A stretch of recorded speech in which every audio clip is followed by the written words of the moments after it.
Hey guys, so this is the last video for my 1999 Estonia trip, and I don't have too much left to talk about, but I remembered some stuff that I forgot to mention in other videos, so I'll try to fit that in as well. So I think we left off where we had been in Pärnu, I believe. After that, we came back to Tallinn. And we had also gone to Hirvo's parents' house in Viru. I forgot to mention that. We just went to his house and hung out and had a barbecue and everything. We didn't actually stay the night at his parents' house. I think we were originally supposed to, but I don't know how that was going to work because there was 50 of us. But we did stay in this, another, it wasn't a youth hostel. It looked like it was a school building, like with dorms and stuff. But the beds were in really random places, so obviously, they weren't used to having that many people there. And also forgot to mention that Jared had purchased a didgeridoo. If you don't know what a didgeridoo is, it's a big long tubular instrument originating from Australia, and it makes that really like wow wow sound. And he was waking all of us up that way. Just thought I'd mention that. It was quite annoying. Anyway, after Pärnu, went back to Tallinn, and there was actually, I think it was Ole summer, I'm not sure, but there was a festival, jazz festival, beer festival, something going on at Lauluvaljak at the Laulupidu Song Festival grounds, and so the jazz choirs performed. We got to perform just us, no chamber choir, and so the chamber choir people got to just take a break and do whatever they wanted. But that was pretty fun, and it was kind of like free time as well. Like after we had our concert, we could just wander around and do whatever we wanted. And then after a couple of days, we went to Kairi's parents' house. Kairi is my friend, but she was our exchange student and from Estonia. So of course her parents lived there. And they had it had been arranged for us to have like a going away type party at her parents' house, and her parents live out in the country outside of Tallinn. And so we had this really kind of long bus ride. It seemed really long, but we had to walk a long ways too, because where you got off on the bus was not like where her parents, like at the end of their driveway or something, or at the end of their road. So there's like 50 of us, walking, and we had like drinks and things. We'd stop at the store and purchased snacks and drinks, but there was going to be food and stuff there for us as well. And it was really, really awesome place. I love her parents' house. They had a sauna, they had, all this property, they had animals. It was just really, really nice. It was almost like being at home for me, except for not at home, and her parents don't speak English, so that was kind of difficult. But there was also tons of alcohol. I just have to mention that. There was a lot of alcohol there. So we had a really, really crazy good time drinking and singing and goofing off, and we were all staying the night there, but it turned out there wasn't actually enough places for everyone to sleep, so a lot of us just stayed up all night. But we were playing silly games that we played when we were kids, like Red Rover and freeze tag and things that you play on the playground at school, just because we were being silly. And at some point, Jared decided that he needed to pick me up. He picked me up and threw me over his shoulder and started spinning around, and we were all fairly intoxicated. And he fell over on top of me while slamming me into the ground. So pretend this is the ground. The ground hit here, and it pushed my shoulder forward because his weight was in the front and pushed me here. So my shoulder went crunch and separated. I didn't find that out till later, but it hurt real, real bad. And I think that if I had not been so intoxicated, I might have actually broken this bone right here. But I only cracked it. It still hurts, but I only cracked it instead of full-on break.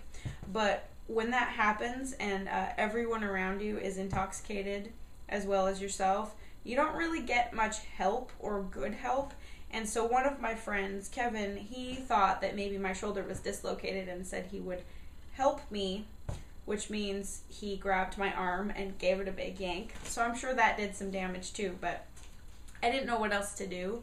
So I popped some ibuprofen and kept drinking. 18 years old, college, that's what I did. I kept drinking, and all of us kept playing and goofing off. We went in the sauna. The next day was kind of rough because we'd stayed up all night, most of us, and at that point I was really starting to feel my shoulder. You know how you have your collarbones right here?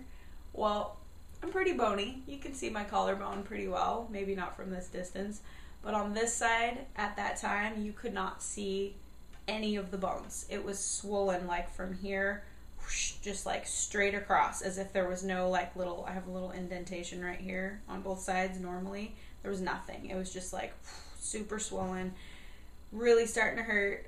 We had that long bus ride back and it was super crowded. I had to sit on someone's lap. Not fun, because I had to keep like adjusting myself, and this arm just did not want to work, and of course I didn't know what was wrong yet. So anyway, went back to Tallinn, and I think we just had some free time. I don't think we had any more concerts really, and so that was a good thing because I was in pain. Teresa, roommate Teresa, had to help me put my shirts on, like take my shirts on and off, and help me do my hair because my arm pretty much was like wanting to be in this position only, like as if I had a sling. And I didn't know what else to do. I just took ibuprofen. I didn't want to tell Lonnie, our director, because I thought he would be really mad at me. I didn't really tell hardly anybody that I was hurt because I was kind of embarrassed that it happened even though it wasn't my fault. But I didn't know what was going to happen. I didn't know if someone was going to try to take me to a doctor in Tallinn, and I didn't know if that was going to cost money or what they were going to do to me. I just didn't know, so I was like, nope, I'll be quiet. I won't say anything, which was stupid. But, you know, what else would you do if you were 18 years old and stupid? So, and in pain. And so Teresa and I just kind of went about our way with our free time and still did some shopping. And I found ice. I actually was at a restaurant and I put like a cold glass of water against my shoulder because I just wanted to be cold. And the waiter saw me doing that and actually brought me a bottle of vodka from the freezer to hold against my shoulder, not to make me a drink.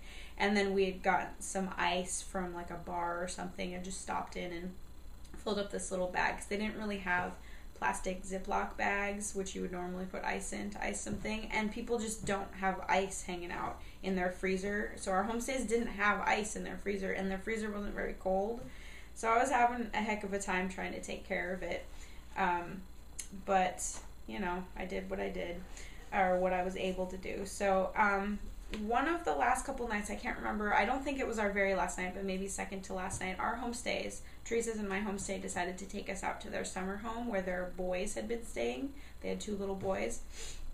And to just meet their parents, you know, just meet the rest of their family and hang out. And it was really, really nice.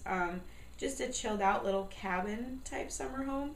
And we just ate dinner, and they had all these different games to play and met their kids, and their kids were super nice. And it was just really nice kind of family time because we hadn't hardly got to spend much time with our homestays. So that was just really, it was very sweet of them to do that.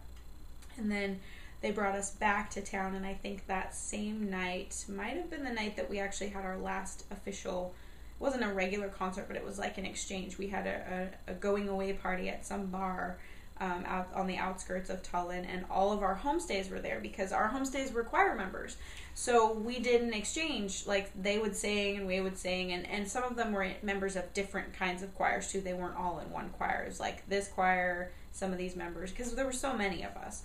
But it was just a really, really nice night, a really nice send-off, very emotional, of course, because we had our little buddies, Preet and Mert, with us as well. They were still with us, not with their parents. They'd been with us for like weeks. And so it was just really emotional, you know, kind of saying goodbye to everyone. But it was really, really, it was great. And then our very, very last night, Teresa and I, we did get sleep, but we stayed up for quite a while, drinking beer and eating like 2 pounds of strawberries because our homestays were bringing strawberries back from their summer home. So we ate like 2 pounds of strawberries. It was kind of ridiculous. My fingers were all stained red for a couple of days. But we visited with the little boys that lived in our apartment complex area too and kind of said goodbye to them. And the next morning was super sad. We got up really early because I think our flight was ridiculously early. I don't remember exactly what time, but really early. And that was the most emotional time, because then we truly were getting on a plane and going away. And so Preet and Merritt were super sad. We were all super sad. We were crying and hugging each other, but it was a nice goodbye. And I think Jared left some things with Merritt too, because Merritt was like his little buddy, and so he left him like hacky sack and some other little things. But we got on our plane and flew to Helsinki. And wouldn't you know it, the person that I got to sit next to is the one that put me in all that pain, Jared, which of course I had a massive crush on him, so that was why I was excited to sit next to him, not because, oh, you broke my shoulder, so now you have to take care of me. But I did sleep on his shoulder the whole 10-hour flight from Helsinki to San Francisco, partly because I was passed out. I took like a whole bunch of ibuprofen and just passed out. And when we got to San Francisco, I went and called home. I called actually my grandma's house because I knew that's where someone would be, and said, so when you guys come pick me up, can we stop off at the hospital on the way home? And my Nana was super pissed. She was like, why do you need to go to the hospital? And so I kind of told her why, and she's like, you are never going anywhere again. You get lost, you don't call us, you get tattoos, you come home broken, we're never letting you out of the country again. And so I was a little afraid of what my Nana was going to do, and she was super pissed because I told her that someone else did it, because I didn't lie about it. But she wanted to beat Jared. She wanted to beat him like a parent beats a child's butt or something. She was so mad. She's like, I am going to turn him over my knee. And I was so embarrassed. I didn't tell her who he was because I really liked him, and I didn't want him to be like, wow, your grandma's crazy. I don't want to talk to you anymore. But anyway, when we got to Portland, we all got off the plane, and this is when people could still meet you at the gate, because post 9/11 you can't go to the gate anymore if you're not actually getting on a plane, but this was pre 9/11, so people could actually still come to the gate. So our families were all there, and we sang some like songs in English and some songs in Estonian, just like, yay, we're home, and it was all kind of emotional because we were exhausted. And then went with my family and some of the other people in the choir that were going our direction, but we decided to go get something to eat before going to the hospital because I'd already waited 3 days. It was 3 days with that injury before I got it checked out. So Chinese food, then the emergency room. And turns out that after they x-rayed my shoulder twice, making me lay on it, which I burst into tears because it hurt so bad, cracked my collarbone, separated my shoulder here. It's called an AC separation because this bone got pushed back, and then there's a bone that comes forward from your shoulder blade that got pushed forward, so I have about an inch gap in my shoulder. You can't feel it because, things have all healed up in there, but my arm, it hurts. My shoulder hurts sometimes. I can't reach across my body and pick up heavy things, and there's just certain things I can't do, but I try to keep it strong and mobile. But that is my worst injury to date, so a heck of a souvenir going over there and coming home with a broken shoulder. I had to wear a sling for 4 weeks too, and it was like the middle of summer when I came home, and I wasn't supposed to drive or go swimming or do anything fun. I had to wear this ugly sling, and my grandma had to do my hair because she was the one that was available and home, and I couldn't do my hair with one hand, and I couldn't reach up. It was terrible, but I can use that now when Jared's being a brat. I can be like, oh, my shoulder hurts. No, I'm just kidding. I don't really do that. It does hurt sometimes, but I don't really truly use it that way. But anyway, that is our trip to Estonia in 99. I hope you guys enjoyed this. It was kind of fun for me to actually sit down and write out the stories because I never have. I never did a journal or anything, and I'm sure there's plenty of little moments that I forgot to put in there, or that just I don't think will be interesting enough to tell you about, or make me look way too crazy, so I'm not going to tell you about.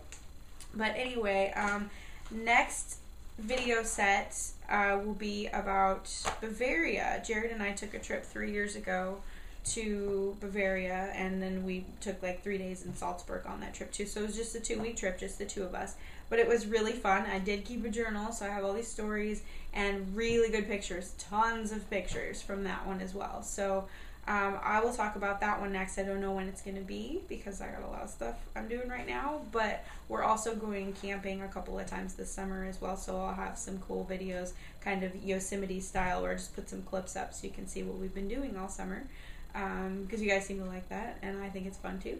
So anyway, I will talk to you guys later.